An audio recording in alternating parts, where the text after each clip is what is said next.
Hola, bienvenidos a una nueva cita en Rehabilita con Éxito, este portal que está surgiendo y que está siendo toda una novedad. Portal especializado en rehabilitación, en construcción, en industrialización, digitalización y sostenibilidad. Y un portal abierto a que todo el mundo que quiera pueda también colaborar. Ya sabéis que si entras en la página rehabilitaconexito.com puedes ponerte en contacto con nosotros haciéndonos cualquier sugerencia, pregunta o lo que tú quieras, o incluso aportar ideas para que esos temas luego los tengamos aquí en nuestra mesa de debate, una mesa que, como ves, ya está con gente y con invitados, y como siempre a mi derecha con Borja Gabilondo. Don Borja, ¿qué tal? ¿Cómo estás? En esta parte técnica, que es la que nos apoya a la parte comunicadora periodística, por decirlo de alguna forma, ¿verdad? Pues con muchas ganas. Buena pareja. Sí, buena pareja y con muchas ganas de nuestro próximo entrevistado. Sí, que hoy, por cierto, nos acompaña Rufino Hernández. Es catedrático de la Escuela Técnica Superior de Arquitectura de la Universidad del País Vasco, de la UPV-EHU. Pues si decimos solo UPV, solo es Valencia, eso se puede confundir. Rufino, ¿qué tal? ¿Cómo estás? Estoy muy bien, me alegro de estar aquí con vosotros, Martín, Borja. Bienvenido. Y encantado de responder a vuestras inquietudes y que conversar un rato con nuestros oyentes, que creo que es la parte más interesante. Nosotros más contentos de que estés tú aquí, porque hoy vamos a hablar de rehabilitación a gran escala, aunque nos vas a corregir enseguida porque eso se llama regeneración, ¿no? Pero claro, Rehabilita con Éxito, pues nosotros intentamos hilarlo de alguna forma. Pero antes de nada, vamos a presentarte un poquito. ¿En qué consiste tu trabajo habitualmente de catedrático en la universidad? Bueno, yo tengo en realidad dos sombreros. Por una parte, soy profesor en la universidad, soy catedrático allí, llevo ya 40 años dando clase, entre Pamplona y ahora aquí en San Sebastián desde hace ya 25 años. Y allí tengo dos partes, una es la docente y otra parte muy importante que es la de investigación. Entonces yo soy responsable del grupo de investigación en calidad de vida en la arquitectura y el ámbito urbano. Y bueno, la verdad es que nuestro grupo ha ido creciendo, va teniendo mucha actividad. Tenemos proyectos de escala europea, de escala nacional, de escala de aquí, del País Vasco, locales. Colaboramos con los entes autonómicos, colaboramos con otros centros de investigación y realmente pues ahora somos, yo diría que, y no por mis méritos, sino por la gente que estamos ya más de 30 y pico personas en el grupo, pues tenemos un peso importante, por lo menos en el ámbito de plantear posibilidades y de tratar pues sobre el conocimiento en este área de la regeneración urbana, la rehabilitación y bueno, y otros temas que también irán saliendo y han salido, porque además somos bastantes personas y cada una tiene un perfil distinto, lo cual pues nos da también unas posibilidades de actuación y de plantear nuevas posibilidades muy interesantes. Decías un término que yo creo que hasta ahora la ciudadanía, porque claro, aquí los expertos lo tienen todos muy claro desde hace muchos años, pero la ciudadanía yo no sé si lo tiene muy clara, la gente que nos ve o que nos lee, que es construcción y calidad de vida. Es algo que yo creo que hasta ahora no se ha unido nunca, ¿no? Yo creo que sí, que se ha unido calidad de vida y construcción porque evidentemente todo lo que realizamos, la mayor parte de lo que realizamos, lo realizamos dentro de edificios y siempre se tiende a estar en las mejores condiciones dentro de los edificios. Eso no quita que, primero, hay problemas, no todo el mundo tiene acceso a los mismos niveles de calidad de vida dentro de la edificación, incluso en el ámbito urbano, y luego la gente en general no conoce con suficiente, yo diría que profundidad, cómo utilizar los edificios. La gente en general conoce más cómo se maneja su coche que cómo se maneja un edificio. Es verdad que pasa más tiempo en el edificio que en su coche.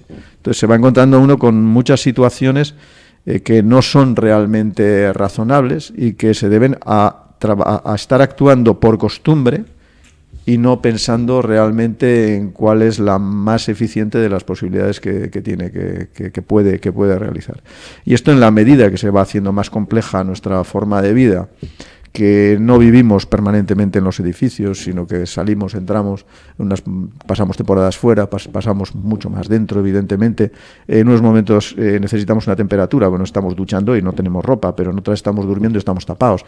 Entonces, claro, pensar que la calidad de vida o que el confort es siempre igual en todo momento, no es lo mismo cuando yo me levanto y estoy haciendo estiramientos que cuando estoy sentado pues al lado de la ventana leyendo un libro. Es totalmente distinto. Entonces nos encontramos, porque claro, nosotros hacemos bastantes estudios y se toman datos y se entrevista a la gente, se hacen encuestas y vemos que realmente hay problemas de disconfort y curiosamente donde quizá sería más razonable pensarlo y menos se atiende. Porque ¿dónde creéis vosotros que están los mayores disconfortes por parte de la gente? En su propia vivienda. Dentro de su vivienda. ¿Dónde? De su vivienda. ¿Qué es lo que se quejan hoy día? La calefacción. El salón sería. O la salud. El ruido de los vecinos, como siempre. La Siempre es el contaminación mismo. acústica. Antes se llamaba ruido, ahora es contaminación acústica. Bueno, la contaminación acústica es la que viene normalmente Desde de fuera del edificio, pero sí, la de dentro, que también lo es, realmente es la más molesta. Sí. Y sin embargo, la gente, por ejemplo, no es consciente de que nuestra población se está volviendo ciega, tiene unos problemas de vista brutales, y los animales en la naturaleza y los hombres en la naturaleza normalmente no tienen esos problemas. Luego los tienen porque están dentro de edificios, y los tienen porque están dentro de edificios que no cumplen las necesidades que tenemos como animales que somos, y que evidentemente nuestro cuerpo no se ha ido desarrollando para vivir dentro de edificios con luz artificial. Pensemos que el ser humano lleva muchos miles de años en la Tierra y que sin embargo solo lleva un siglo utilizando luz artificial. Entonces, claro, pensar que nuestro cuerpo está habituado. ¿Qué pasa? Bueno, que como eso es una pérdida que se va haciendo progresivamente durante mucho tiempo, pues no existe esa conciencia de que realmente no tenemos unas cualidades aceptables en la iluminación. Aquí hablamos de rehabilitación principalmente, bueno, también de otros aspectos que también se incluyen dentro de la rehabilitación. En tu grupo de investigación habláis de la regeneración o rehabilitaciones a gran escala. Sí. Estamos hablando, claro, ya no de un edificio, sino de áreas urbanas, ¿no? ¿Qué son esas? ¿Qué es esa regeneración? ¿En qué consiste una regeneración de esas características? Que es una obra muy compleja, por cierto. En general, las operaciones de regeneración urbana que se iniciaron con la rehabilitación, la primera regulación de la rehabilitación es de 1983, o sea, hace ahora 40 años. Hace no tanto. Y esa primera rehabilitación ya se empezó a plantear sobre barrios, sobre áreas concretas de las ciudades. Y pensando sobre todo en áreas que estaban degradadas, que tenían problemas, que generaban problemas y que los vecinos realmente no estaban en condiciones correctas desde el punto de vista social y demás. En general, esas primeras áreas eran centros históricos, que además era una pena mayor porque se estaba desperdiciando un valor que existía como área de visita y de espacio grato para todos los vecinos, y a partir de ahí se fueron definiendo áreas de rehabilitación integrada o áreas de rehabilitación preferente. En distintas comunidades luego se fueron llamando de distintas maneras, pero que lo que hacían era realmente definir un área en la que se iba a intervenir. ¿Por qué se intervenía en un área? Además de operaciones que se han ido haciendo progresivamente de forma general y ha habido subvenciones para rehabilitar viviendas con distintos programas en distintas comunidades, porque cuando se opera en un barrio se puede alcanzar más profundidad, se puede alcanzar mayor grado de satisfacción, porque se puede trabajar con los vecinos. No es lo mismo el que se pueda trabajar con el colectivo y estar a la vez planteando soluciones que sean comunes para todos los vecinos, que cuando uno está respondiendo a cada uno de los vecinos independientemente en un lugar totalmente desagregado. Entonces, lo que sí está claro es que las operaciones son mucho más eficientes cuando estamos hablando de áreas que tienen un grado de conexión interna. que tienen lo que se denomina cohesión. O sea, uno de los pilares de las transiciones que está planteando la Unión Europea es justamente la cohesión social. Es el pilar número 1. Se habla de transición climática, o climática y energética, se habla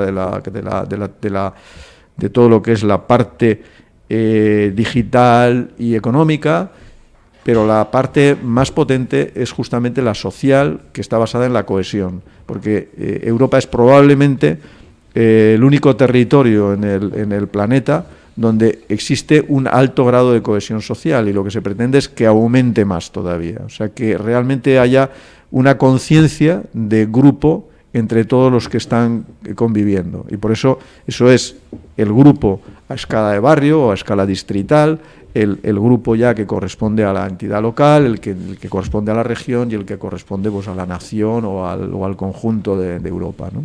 Claro, estamos hablando de acciones que son cruciales en el desarrollo de las ciudades, ¿no? Son muy importantes porque hay que pensar que la mayor parte de la actividad que se desarrolla en nuestro entorno se desarrolla en las ciudades. O sea, desde el punto de vista económico, desde el punto de vista de actividad de todo tipo, de deportes, de todo. O sea que en Europa probablemente estamos hablando de que estamos hablando creo que ya del 93% de la población vive en ciudades, no vive en el ámbito rural. Entonces hay que pensar que si vive en el ámbito urbano la mayor parte de las personas, está claro que la mayor parte de las actividades y de todos los hechos se producen allí. Entonces, igual que los mayores consumos, o sea, si queremos realmente ser eficientes y ser sostenibles, hay que incidir en la ciudad. También en el campo, pero en el campo la incidencia va a tener un peso muchísimo menor, va a tener mucho mayor siempre en la ciudad.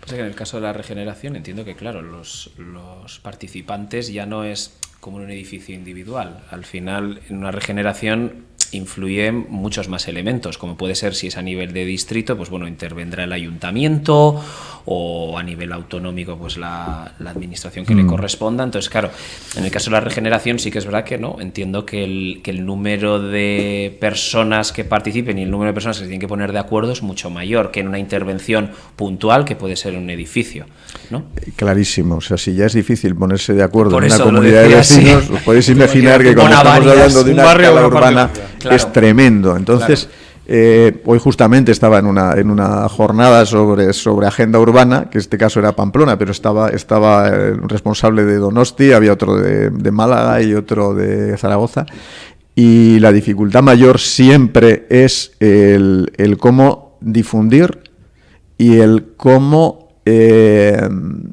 captar a la gente y cogerlos para que se enganchen en este proceso, porque cuesta mucho. O sea, cuesta mucho el que la gente cambie y tiene que cambiar. ¿No? Sí, porque todos tendemos a no cambiar. Tenemos lo que se llama inercia, que es una propensión a quedarnos como estamos y a pensar que todo está más o menos correcto. Y no es así. O sea, que ocurre que nuestra sociedad va cambiando, van cambiando nuestras tecnologías, van cambiando nuestros modos de vida, pero seguimos manteniendo las mismas infraestructuras que teníamos. Y dices, llega un momento que hay que cambiarlas, porque si no te funcionan bien.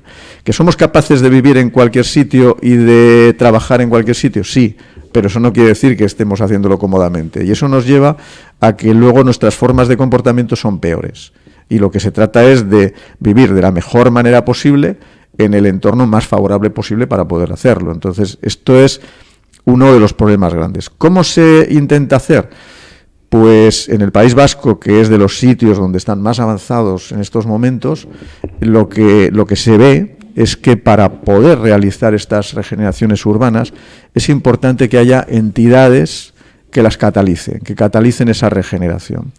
Nosotros, a través de una tesis doctoral que está muy bien, de una componente del grupo, vimos que de todos los programas que se habían hecho de rehabilitación, de programas en el País Vasco de distinto tipo, el factor más importante era contar con una entidad de proximidad que fuese muy activa.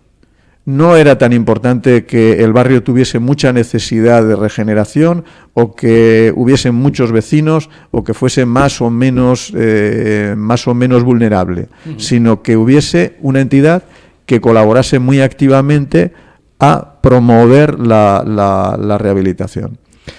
En estos momentos el gobierno vasco tiene un programa que es Opengela, en el cual ya ha generado 22 oficinas de proximidad que colaboran con otras entidades como las sociedades urbanísticas de rehabilitación o como los propios ayuntamientos u otras entidades que ya existían, a que haya más entes que actúen para favorecer este clima y propiciarlo. Porque una rehabilitación para una persona es complicada, pero cuando hablamos de barrios es muy complicada.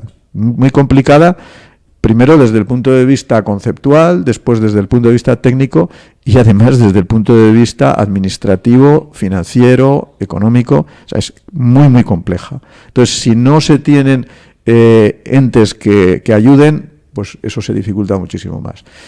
Además, esos entes deben tener progresivamente la voluntad de cohesionar lo que se llama la cuádruple hélice hoy día, que es juntar por una parte esa sociedad que es la que va a necesitar la rehabilitación y la que es propicia para regenerar ese barrio, con la administración local que es responsable de que eso se produzca y el resto de administraciones, con los entes económicos que van a actuar porque son necesarios para actuar y en general, aparece lo que es la academia, lo que es la universidad y los entes que lo que hacen es proponer soluciones, proponer nuevos conceptos y sobre todo propiciar la innovación. Sin esa cuádruple hélice, la innovación es muy complicada. Y siempre que estamos regenerando estamos innovando, porque estamos cambiando lo que hay por algo que lo que se pretende es que se adapte a lo que ya está y a lo que viene. Pensad que ahora mismo lo que se habla es de agendas 2030, 2050. O sea, no estamos pensando en rehabilito, regenero para mañana. No, estamos hablando de un escenario próximo que son ya en estos momentos 7 años, pero que el escenario final estamos hablando de 20 años más. Entonces, claro, ¿Vamos a poder cumplir esos plazos? Desde vuestro punto de vista.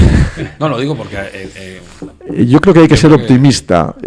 Todo empieza siempre despacio, porque no puede ser de otra manera. Los cambios a la brava no funcionan y luego van cogiendo velocidad. Y además van apareciendo factores que hacen que eso se acelere. Y llega un momento en que uno no se ha dado cuenta de que ha cambiado, pero ha cambiado. Entonces, hay aspectos que tienen que cambiar. Es claro que va a venir en Europa el coche eléctrico. Eso cambiará muchísimo todo el tema de movilidad, además de lo que ya está cambiando. O sea, esta mañana se estaba hablando de los cambios en movilidad y hay un cambio sustancial, que es el cambio en las personas. O sea, me comentaban, un adolescente hace 20 años o 15... estaba pensando en cuándo sacaba el carnet de conducir y tenía un coche. De segunda mano, malo, de segunda mano, lo que fuese. Y eso ya hoy no es la prioridad. Hay otras prioridades diferentes. Entonces, claro, este cambio social es el que se tiene que producir. Estamos diciendo, la gente no utiliza bien los edificios. Bueno, hay que ayudarles a entender los edificios y a entender que los edificios no se pueden utilizar hoy, igual que cuando siempre había alguien en la casa. Porque si uno no está en casa, ¿para qué quiere tener, por ejemplo, la casa climatizada o acondicionada? Yo siempre digo lo mismo, las casas no necesitan calor, ni necesitan luz, ni necesitan nada. Las casas, nada, son materiales. En todo caso, no congelarse, si son susceptibles a sufrir daños. Pero todo lo demás, realmente lo necesitamos los que estamos dentro. Pero lo necesitamos cuando estamos dentro, cuando no estamos no necesitamos nada, con lo cual lo que te interesa es que la casa cuando no estamos sea lo más que consuma lo menos posible y que esté preparada para que lo que pase le afecte lo menos posible. Y lo que tiene que estar es preparada para que en cuanto nosotros entremos, ¡pam!, se convierten perfectamente en el escenario ideal que nosotros queremos. Bueno, lo ideal sería que igual que llegamos aquí, encendemos las luces, ponemos las cámaras, ponemos todo y estamos funcionando, en la casa fuese igual. Entro y se pone todo en marcha y estoy en momento de confort. Y es claro, no, porque hay unos periodos de puesta en régimen. Claro. Bien, pero claro, hay que plantearse la puesta en régimen. Si es muy lenta, me he marchado y todavía no se ha puesto en condiciones. Si es muy rápida, eso está muy bien. pero claro, cuando la quite, inmediatamente, rápidamente se va a quitar, con lo cual tengo que saber cómo me interesa más en cada momento, ¿no? Y qué tipo de sistema tenemos. Y van cambiando los sistemas. Fijaos, por ejemplo, que ya cada vez más los sistemas digo climatización porque es más amplio que lo que es calefacción. Antes solo había donde teníamos frío, calefacción, y ahora ya pensamos en una cosa y otra. Pero es que además los sistemas que van siendo ya más habituales son los sistemas de bomba de calor o de aerotermia que le llaman ahora, porque la geotermia es más cara y más complicada para casos muy especiales o muy concretos, y eso nos da frío y calor, con lo cual no tenemos problema. Pero claro, ¿qué nos pasa con esos sistemas? Pues que los podemos adaptar de una manera, de otra, con un tipo con sistemas de aire, con sistemas de agua. Podemos jugar a distintas posibilidades, pero tenemos que saber cuál es la que se adapta más a nuestra forma de vida. Tú imagínate que estamos hablando de zonas de áreas, de regeneración de áreas. De áreas. Y estabas hablando, por ejemplo, de Euskadi, del País Vasco, ¿no? Que es una zona donde ha quedado demostrado que hay mucha vivienda o mucho edificio muy antiguo, sin aislar. Un 80%, probablemente. 80%. ¿Vamos a conseguir llegar al 2050 con todos esos edificios antiguos, sin aislar, siendo edificios de consumo casi nulo? Yo creo que no soy. ¿20 años? Digo, quiero decir que yo no soy político. Ya. Entonces, ¿qué ocurre? Que muchas veces cuando se habla de intencionalidades, hay intencionalidades políticas que no tienen nada que ver con otras cosas. Yo me preocupo. ¿Cuál es mi preocupación? Que la gente tenga la mejor calidad de vida, que haya un menor impacto climático, pero hay otros factores que son geopolíticos, que nosotros no tenemos energías fósiles y por lo tanto hay que intentar escaparse para no sufrir pues lo que nos está pasando en estos momentos de altibajos en la energía. Y por lo tanto, cuando estamos hablando de que se pasa a energías renovables, hay dos factores. Uno, que es lo razonable, porque si económicamente es viable, y hoy lo es clarísimamente, no tiene sentido estar utilizando energías que no son renovables. Y otra cosa es que el ritmo se marque por unos intereses que no son estrictamente climáticos y no son estrictamente de ese tipo. Entonces, ¿qué ocurre? Que con la rehabilitación energética ha pasado un poco de esto. Entonces, financio cosas que entiendo que cuando se vaya avanzando, y hay un aspecto que teníais vosotros en vuestro planteamiento de hablar de lo que es la economía circular, pues cuando se empiecen a ver lo que es la energía embebida, cuando hacemos una rehabilitación, según qué rehabilitación sea, y otros factores que también son importantes, como tiene sentido hacerle una envolvente térmica a un castillo, pues nos vamos a encontrar con que no tiene sentido tampoco que todos los edificios se traten de la misma manera. Habrá edificios que requieran unas acciones y otros otras. Suelo decir lo mismo. ¿Qué queremos? ¿Ahorrar energía? Si lo que queremos es ahorrar energía, habrá que ver qué es lo más eficiente para ahorrar energía. Si, claro, para ahorrar energía yo tengo que hacer una inversión que cuesta 30 y la misma energía, si la consigo, lo que quiero es quitar una energía fósil. Si para conseguir esa energía renovable yo me la puedo conseguir con 5 y uso renovable, ¿hasta qué punto tiene sentido que yo esté consumiendo 30, que esos 30 han ido a energía embebida y probablemente es mucha más energía que la que yo voy a ahorrar durante toda la vida útil de mi edificio? Este es un tema que hay que tener muy en cuenta. ¿Sabéis cuánto es la energía embebida en un edificio nuevo? En equivalencia a la energía que consume un edificio. ¿De media? ¿De media? Uno nuevo. Pues mira, os lo voy a decir porque el otro día estaba un buen amigo, que es Javier Neila, experto en energía, recién pasado a emérito en la Universidad, en la Politécnica de Madrid, y había hecho el cálculo. 104 veces el consumo de un edificio de energía casi nula. 104 veces. Buah. Entonces, es una barbaridad. Entonces, hay que pensarse mucho cuando uno va a hacer algo. Tenemos que tener claro, y esto va en contra de los intereses un poco de arquitectos, constructores y demás, o del aparente, de que lo más sostenible que hay es no hacer nada. Las normativas de sostenibilidad, incluso de las 3 R's, empieza por la primera R, que es reducir. La siguiente es reutilizar y la siguiente reciclar. Entonces, cuando no hacemos nada, es evidente que somos mucho más eficientes que cuando hacemos algo. Otra cosa es que dices, claro, si estamos consumiendo mucho, lo que haré es intentar dejar de consumir eso, y entonces me va a obligar a hacer algo.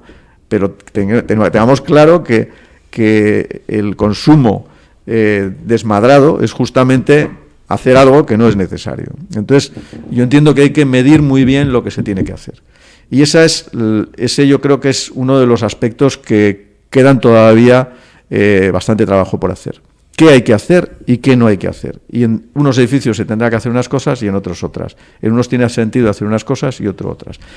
Y eso hay que hacerlo con el usuario. Y ahí es donde cambia mucho visiones que hasta ahora ha habido en todos los planes, no del todo, porque los grandes personajes que tienen conocimiento, me estaba acordando ahora de Juan Rubio de Zaragoza, que está también recién jubilado, toda su vida dedicado a la rehabilitación. O sea, en el año 83, 82, 81, él empezó a rehabilitar en Zaragoza edificios sociales y ha estado toda su vida. Entonces, cada vez cuando hablas con él, te dice que el gran reto en estos momentos es la gente, y sobre todo los inmigrantes.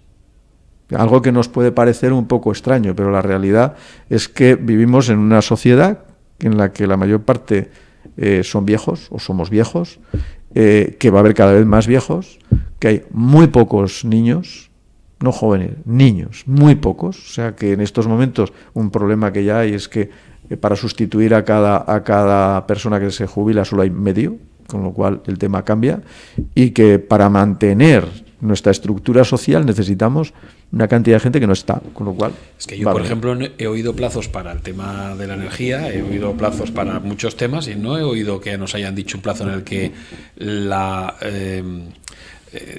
edad de la ciudadanía se equilibre. Es decir, el momento en el que haya las mismas personas mayores que las mismas personas jóvenes, más o menos, equilibrar esta diferencia que hay abrumadora, ¿no? Porque ahora estamos, yo creo, nos estamos metiendo en otro jardín es muy complicado, pero es una de las bases tremendas que hay. O sea, ahora mismo uno de los problemas por los cuales, uno de los motores de regeneración urbana es el envejecimiento de la población. O sea, dices, ¿por qué hay una necesidad tremenda de accesibilidad? Porque no lo ha habido hasta ahora. Por el envejecimiento. Claro, y no lo ha habido hasta ahora. Que siempre ha habido necesidad de accesibilidad, pero ahora lo que antes era una necesidad que no se veía como prioritaria, hoy día se ve prioritaria. La accesibilidad no es solo para el anciano que no puede andar, es para la silla de ruedas de un niño, es para el carro de la compra.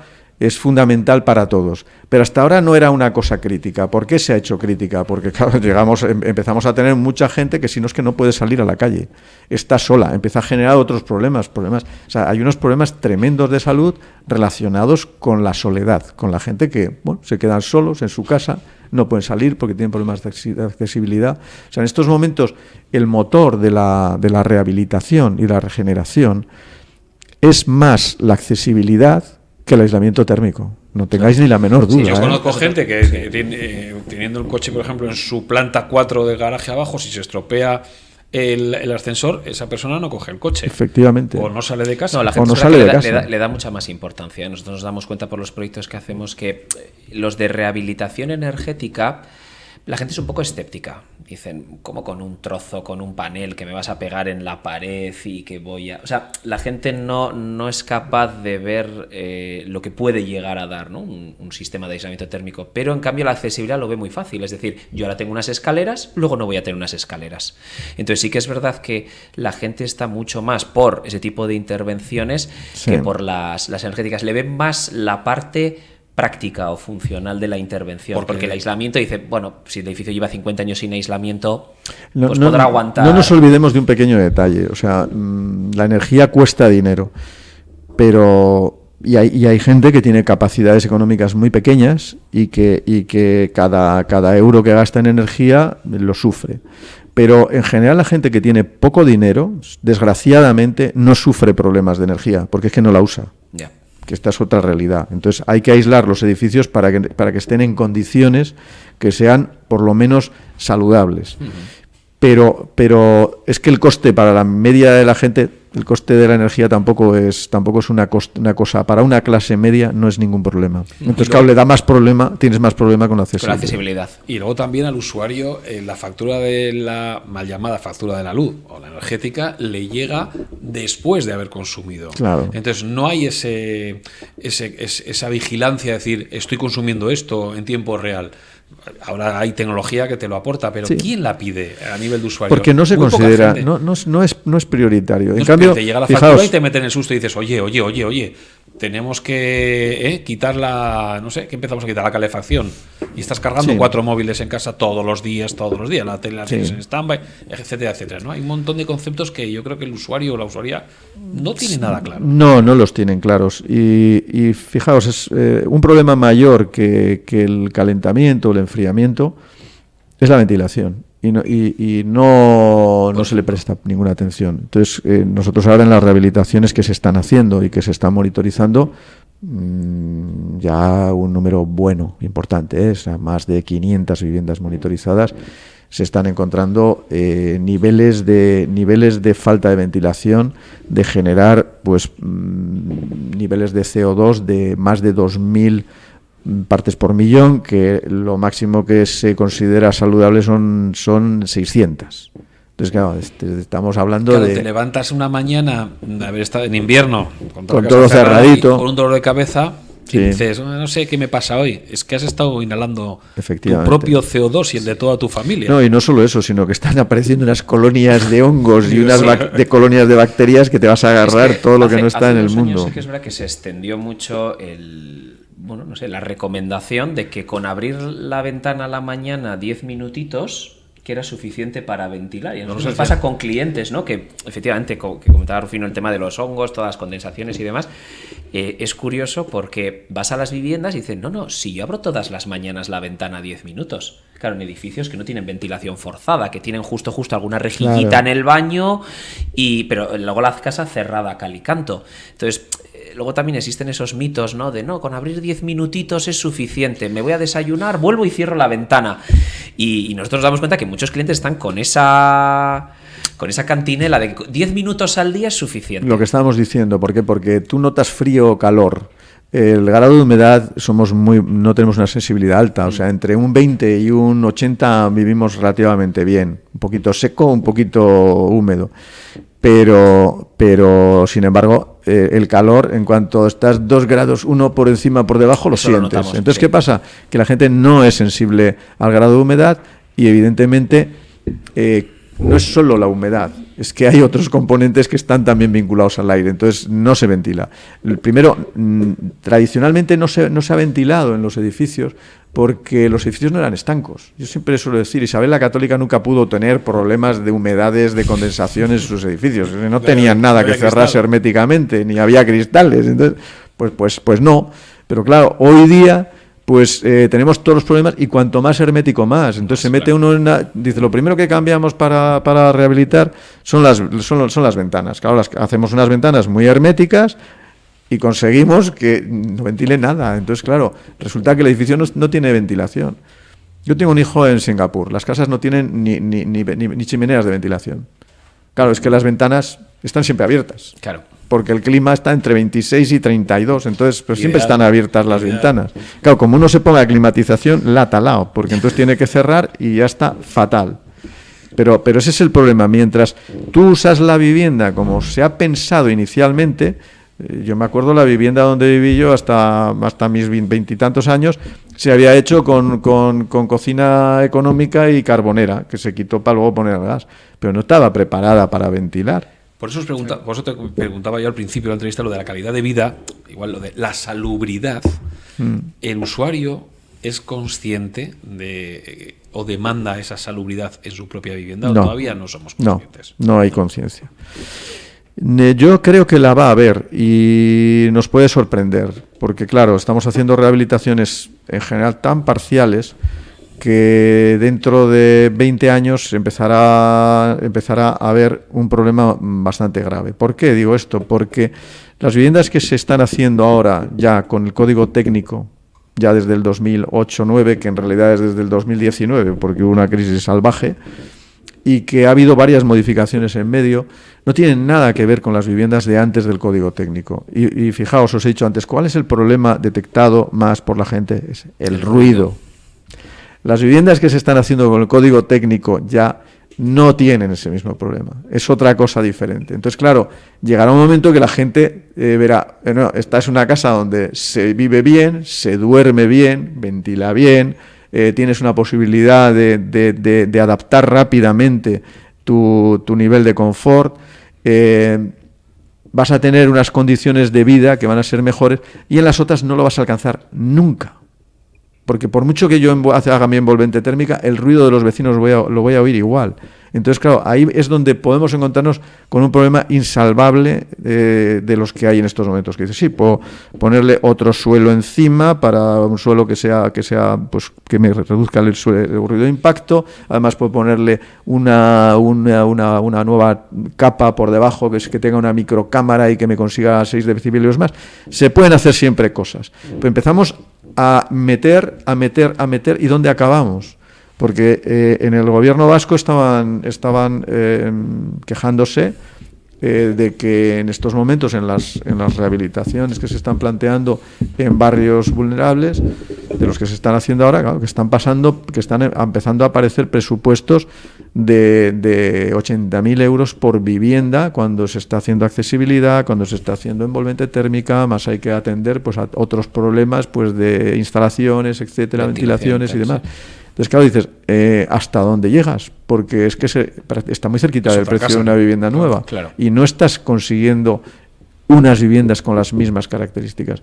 Que sí que es verdad que si no tengo unos problemas, ¿de dónde meto a esa gente mientras rehabilito? Que cómo puedo... Pero, ojo, que ya estamos hablando de cifras muy altas que pueden ser también muy complicadas para algunos vecinos. Y eso es un problema que existe, se le buscan soluciones y son complicadas, pero bueno, se pueden llegar.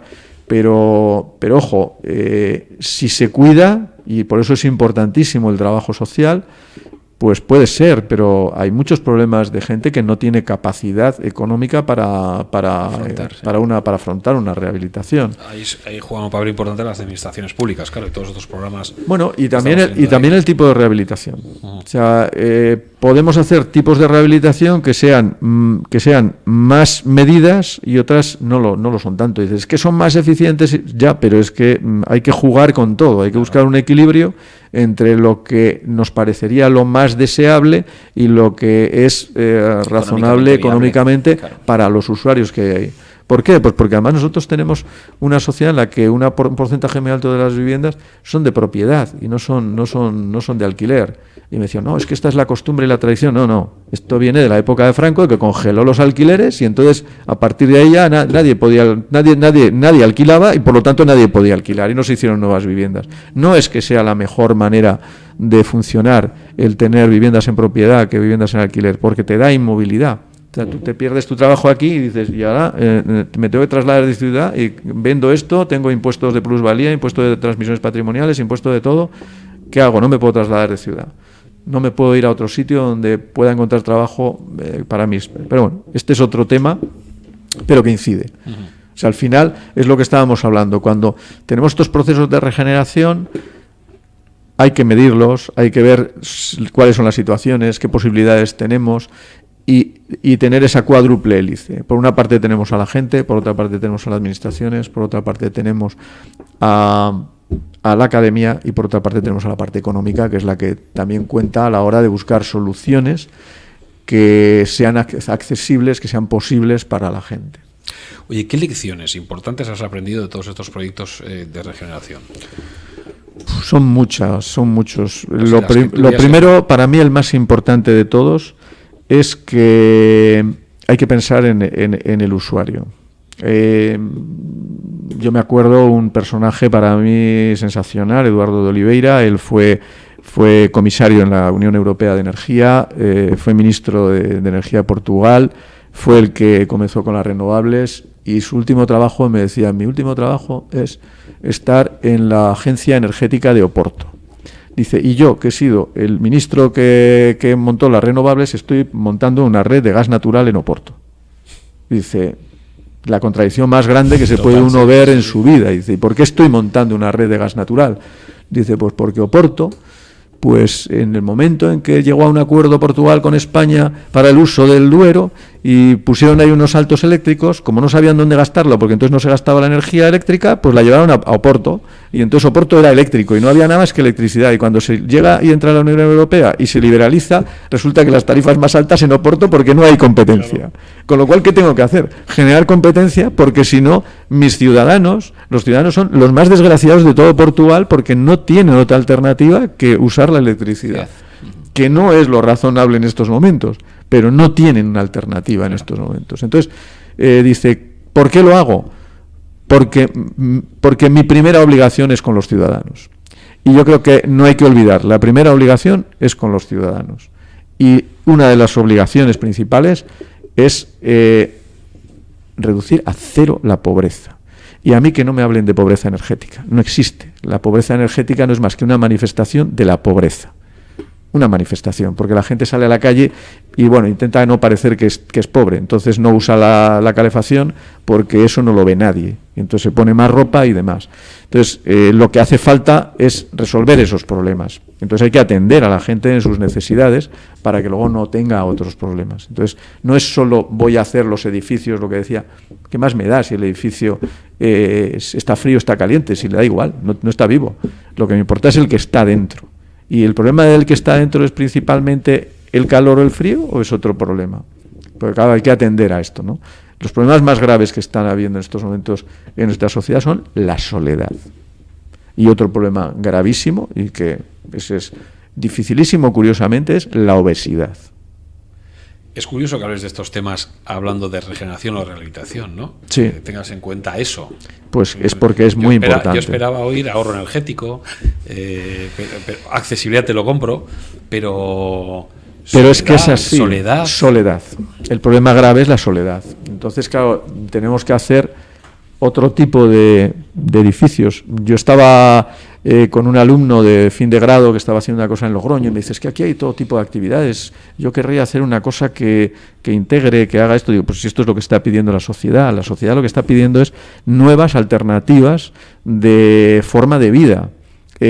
Mis hijos, y tengo 4, viven cada uno en un sitio diferente y ninguno vive solo.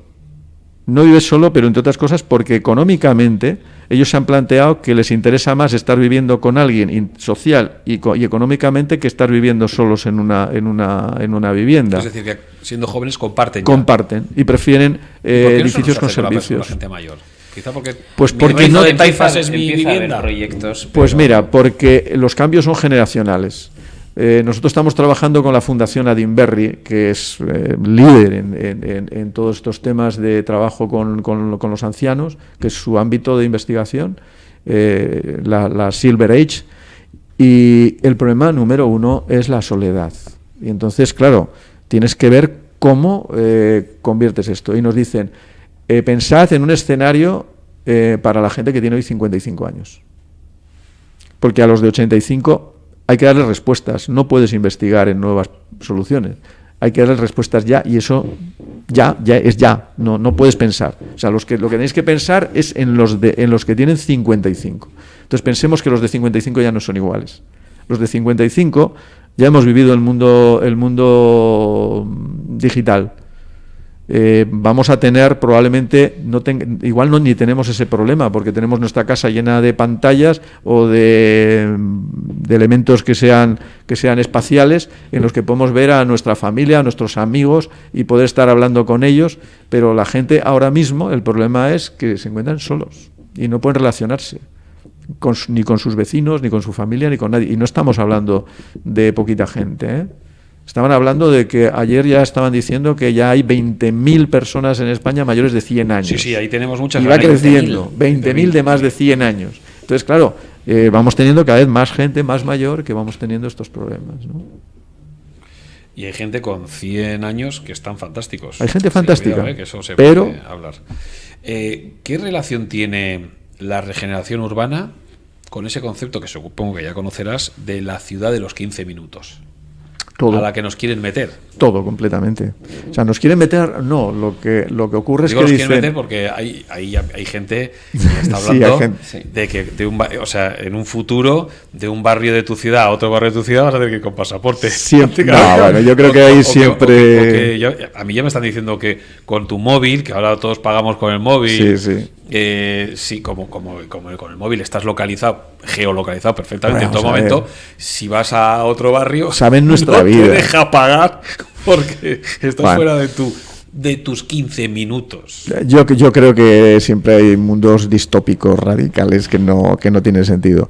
Cuando se habla de la ciudad de los 15 minutos o de los 20 minutos, que en cualquier caso lo que se está hablando es de la ciudad de proximidad, lo que se está hablando es de que tú debes tener la opción de tener los servicios, que cuantos más servicios mejor, dentro de un radio de 15 minutos. O sea, que tú no tengas que ir a tu centro de salud más allá de 15 minutos andando. Porque eso es regeneración urbana también, ¿eh? Eso es regeneración urbana. Claro que... polideportivos, claro, es que no es solo arreglar los edificios de viviendas, es crear dotaciones. Pero ojo, es complicado, porque tú cuando creas dotaciones cuestan. Entonces hay que acostumbrarse. Esto me cuesta.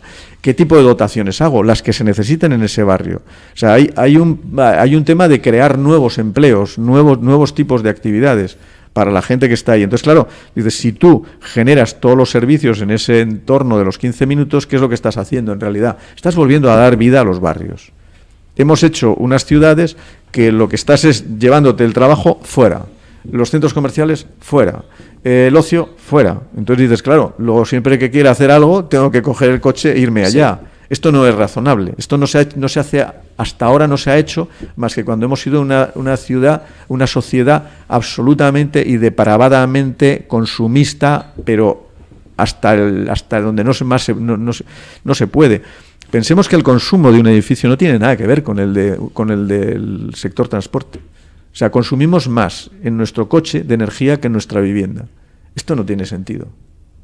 No tiene sentido, porque además nuestro coche lo utilizamos unos pocos minutos al cabo del día, excepto alguien que se dedique exclusivamente al transporte. Sí, bueno, habrá quien se pero sin embargo, es comercial, pero, claro, en general... no siendo comercial, usando el coche, lo poco que lo podemos usar, estamos usando más energía que la que estamos usando en nuestro edificio. Y además te voy a dar otro dato. En Guipúzcoa, por ejemplo, que habrá 300 y pico mil hogares.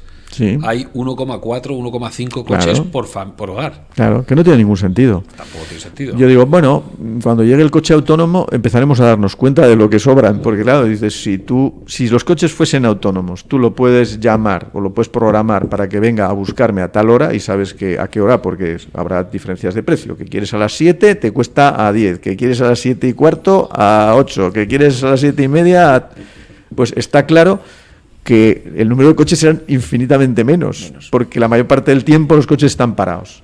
Y lo que comentaban hoy, luego quedará un montón de espacio que ahora son plazas de aparcamiento para otros usos de la ciudad, para poder desarrollar otras actividades. Yo creo que eso, nosotros no lo vamos a ver. Sí, tú lo vas a ver. ¿Yo? Sí. ¿Con 55? Sí. Yo estoy ya en tus planes de... Por eso te digo, a ver que qué lo vas hacemos a ver, con estos. Que lo vas a ver. Vamos a ver, el coche autónomo en San Francisco ya están funcionando los taxis autónomos. ¿San Francisco te refieres a...? San Francisco Estados ciudad, Unidos. Estados Unidos, pero en San Francisco. Ahora, esto cuando en una ciudad tú lo has otro día conseguido... atropelló un coche autónomo a una persona, ¿eh? Y los no autónomos, Ya ¿a cuántas también atropellan? Vamos a ver, no tengáis duda de que un coche autónomo es más seguro. Es que no hay ni comparación. O sea, un coche autónomo es un robot. Y nosotros somos personas y nos despistamos. Un robot no, está lo que está. Sí, es que le ha fallado un sensor de no sé qué. Joder, y al tío que estuviese en las mismas condiciones, más todavía. No van a fallar. O sea, oye, se sustituyen personas en las empresas por robots porque no tienen fallos. O sea, o si cometen un fallo, lo cometen siempre, con lo cual es fácil de detectar. Entonces, eso va a llegar más pronto que tarde. Yo creo que probablemente habrá más coches autónomos circulando que coches eléctricos, o sea, que irán antes que los eléctricos. Pues el nivel de autonomía ahora están, de los 5 niveles que hay, me parece que está en un nivel de 2 a 3, ¿vale? Pero llegará al 4 pronto y al 5, desde luego, para el 2050 sí que va a haberlo. Estamos hablando y de... yo, ¿cuántos son? 27, yo creo que viviré. Sí, bueno, espero, por lo menos. Tampoco es no caerme ahora con las escaleras aquí en el Por eso digo que ojo que estamos pensando en cosas y vosotros podéis imaginar lo que va a cambiar la ciudad si los coches son autónomos y si son eléctricos y autónomos. Hombre, claro. No tiene nada que ver. Claro. Nada que ver. te iba a hacer la pregunta, pero claro, yo creo que ya con lo que nos estás diciendo de coches autónomos... Pensad que simplemente el cambio a la bicicleta ya está siendo importantísimo. Digo que el papel de la tecnología, entiendo, y la innovación, entiendo que juega un papel muy importante en la ejecución y la planificación de este tipo de, pues de regeneraciones, de rehabilitaciones, ¿no? Sí. Por una parte, las tecnologías... Siempre aparece alguna nueva, pero las tecnologías en general están. ¿Qué pasa? Que no se utilizan. Y ahí también yo creo que vivimos una sociedad que es la que es. Yo estaba viendo hace unos días con mi hijo, que he dicho antes que estaba en Singapur, y estaban viendo que se iban a comprar una casa allí.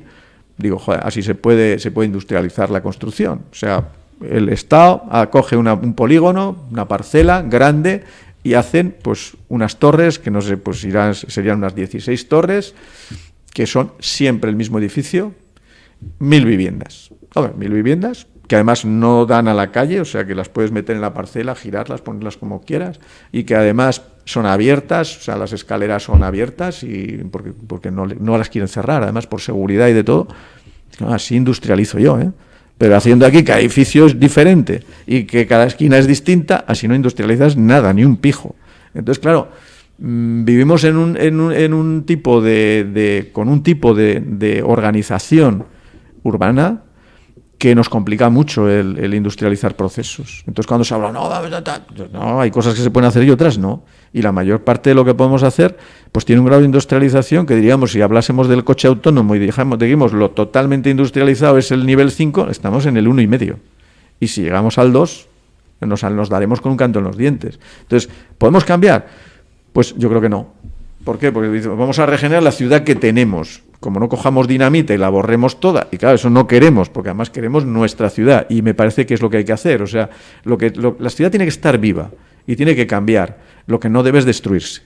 Lo que debe es evolucionar de la mejor manera posible. Pero claro, tiene su dificultad. Entonces, por ahí yo creo que va a haber menos posibilidades. ¿Dónde es donde yo veo más posibilidades? En la digitalización. Pero en lo que menos se vincula ahora mismo con la construcción, porque la parte de la digitalización lo que nos proporciona en nuestro entorno son una brutalidad de datos. Esa brutalidad de datos que ahora se utiliza para vendernos lo que queráis, lo que quieran. El Big Data. El Big Data ese que tú estás haciendo estás mirando tu tableta, el LinkedIn, y te aparece un anuncio de lo que tu mujer ha estado mirando en su página web. Pues eso que no se pueda utilizar al servicio del ciudadano es lo que debe cambiar. Uh-huh.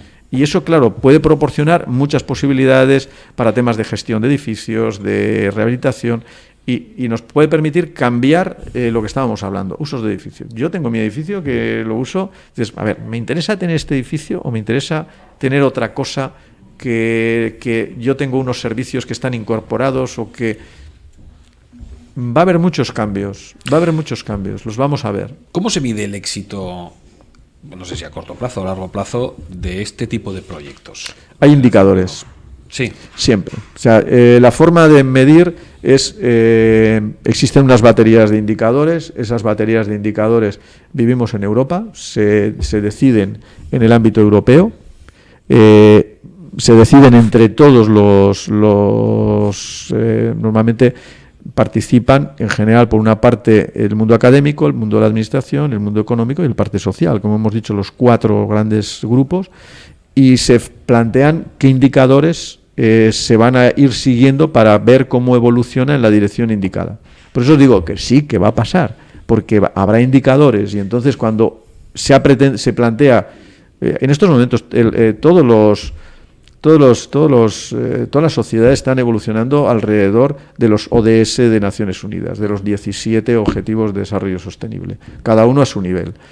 Y cada uno va marcándose unas estrategias y va marcándose unos proyectos y unos planes. Y hay que estar atento a ellos. Esto es lo que va marcando. Y la pretensión de los ayuntamientos, que son los últimos, porque cogen toda la sociedad, es transmitir eso a la gente para que sepa hacia dónde va. Y entonces, que no te equivoques. Yo me decía a mi mujer, oye, joder, el coche igual sería momento de cambiarlo, dejárselo a mi hijo. Digo, no es momento de cambiarlo. Primero, económicamente tenemos otros líos, y además, en este momento, El coche eléctrico no está todavía en su momento bueno, porque todavía hay pocos cargadores, hay no sé qué, y para el uso que le vas a dar no va a servir. Digo, y tampoco se ve, o sea, se ve que está cerquita. Con lo cual, pues bueno, esperar un poco. Se ve que está cerquita, pero tú por si acaso no lo vas a cambiar. No, porque yo a mí los beta no me gusta ser beta de nada. O sea, me gusta ser mejor que lo pruebe. Mejor que lo pruebe otro. Sí, siempre hay aficionados a probar, que lo pruebe. Lo ves muy fácil. Mira, hay 500 y pico mil cargadores en la Unión Europea. 500 y pico mil. 500. Somos 500 millones.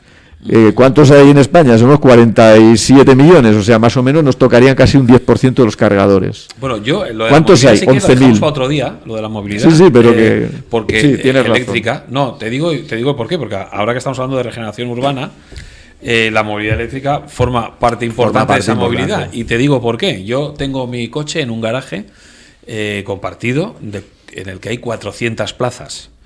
De los 400, solo 2 no son eléctricos. Claro. Son híbridos. Híbridos Sí, enchufables. hoy día lo que es más razonable es eso. Yo pienso, el día que los 400 sean eléctricos, porque claro, no se puede poner... La sociedad es distinta, porque claro, tú no sí, pero ¿tú claro, sabes lo que consume uno cargando? Es una barbaridad. Pues imagínate 400 una noche cargando Claro, ahí. imposible. ¿Qué cable hay que meter ahí? No, es que ¿de dónde traes la energía? ¿Y de dónde traes la energía? Por eso la ciudad tiene que cambiar todas sus cubiertas. Y te estoy hablando de un garaje, Sí. de la ciudad. Pero fíjate, yo te he dicho, lo verás. ¿Eso qué quiere decir? Tú has dicho que lo veré. Bien. Que lo verás. Sí, ¿Qué ¿Qué quiere decir? Que tú voy a vivir bastante. Tú vas a ver una ciudad fotovoltaica. La vas a vivir. Sí. La vamos a vivir. Bueno. O sea, sí. O sea, obra que se haga de rehabilitación, hoy día no tiene sentido que no ponga fotovoltaico todo lo que sea eficiente ya hoy. Lo que no sea, no. Cuando toque. Pero ya la energía fotovoltaica, los paneles van bajando de precio y dices, es que no tiene sentido no usarlos. No tiene sentido. Ahora que estás hablando de eso, y si quieres hacer un pequeño paréntesis, solo por lo que has comentado. Imagínate una pequeña borda en un monte. Sí. Que tú digas, hombre... ahí tienes que poner fotovoltaico porque si no tienes energía. Pero espera. Bueno, un eólico puede también. Llegarte la corriente hoy día. Pero imagínate. Tú no lo puedes ¿Quieres pagar. hacerte una isla energética, por decirlo de alguna forma? Sí. Es decir, vamos a intentar no enchufarnos para yo hacer una isla energética necesito placas solares, Sí. baterías, Sí. todo un sistema que me almacene Sí. la energía. ¿Eso qué coste puede llegar a tener? 7.000, pongamos una cosa barata, 7.000, 5.000, 6.000. Para una borda que la vas a usar poquito. Bueno, pero con un frigorífico, la luz, ¿sabes? Sí. La cosa normal de una borda. Para una borda, yo te diría que con 4.000 ya hoy te llegaría. 4.000 euros seguramente Vale. sí. Eso si tú llevas una red eléctrica, vamos, te cuesta 4.000. Si ya estuviera la red eléctrica, No pongas- es no. factible hacer eso porque No. la factura mensual de que no tiene sentido, va a ser vamos a 30 ver, euros al mes, como que no mucho. tiene sentido, por eso A eso me refería. tú pones fotovoltaica porque vas a usarla todos los días. Claro. Si no la vas a usar más que un fin de semana, Claro, fuera. pues eso, porque tienes la borda y no tienes, O sea, no la tienes eficiencia energética conexión. también es eso. Claro, No tener La que... rentabilidad. hay que tener Claro. sentido, tiene que tener sentido. Oye, ¿qué consejo darías a las instituciones públicas, a las agencias que desarrollan unos proyectos de este tipo de regeneración urbana? Yo creo que sobre todo que piensen, lo que he dicho, que piensen en qué es lo que necesita cada ciudadano. Y fíjate, antes he hablado de los ciudadanos y es un reto que viene hoy es atender a cada ciudadano. ¿Por qué? Mira, cuando hemos dicho antes que a través del móvil saben tu vida y milagros, porque en realidad Sí, es así. el móvil es nuestro gemelo digital, Sí. no nos engañemos, quiere decir que tú puedes darle el servicio a ese señor. Entonces, el reto es dárselo, o sea, darle el servicio que quiere cada ciudadano, que es distinto. Poder atender a cada uno en lo que necesita. Ese es el reto. Ese es el primero. Y para conseguir esto, pues yo creo que lo primero es estar muy atento, que funcione bien esa cuádruple hélice que estábamos hablando, o sea, que haya realmente mucha colaboración en todos los proyectos que se hacen, que tienen que nacer de abajo, que tienen que partir de abajo, y los que son lo que tienen obligado son los políticos, que son los que están arriba, con lo cual son los que tienen que fomentar que se decida desde abajo, porque es la manera de que triunfa, cuando alguien es su proyecto y no es el proyecto de fulanito. Estaba hoy en Málaga y hace un mes, porque tenía una comisión de plaza en la universidad allá, estuve en Málaga. Y cuando fui allá, pues me puse a hablar con el taxista.